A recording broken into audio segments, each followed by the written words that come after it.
Mən sağ zəng elədim. Necə oldu? Dedim ki, hamamda adam var. Mən qorxuram da getməyə. Zəng elədim, gəldi. Elə binava gəldik hamamın şeyindən. Gördü içəridə oğlan var, bir dənə də qız var. Elə qapını açan kimi sağa soxdu burasına. Kız kim idi? Baldızımın qızı. Oğlanı tanımıram. Xeyr, tanımıram. Tanımırdım. Oğlanı tanımırmışdı. Xeyr. Qız elə bunlarda qalmış, həm qonşuda, həm də ki, bacısının. Bıçaqladım.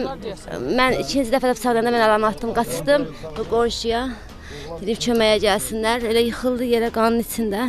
Qopardılar xəstəxanaya bu qədər. Görüb çılpaqdır ikisi. Qız da oğlandır, bacısının qızı da 15 yaşı var. Çılpaqdır nəsə, o açıb qapını, əl atıb qızın saçından ki, belə çəksin çölə.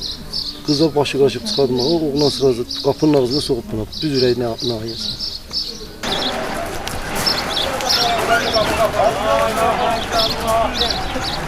Allah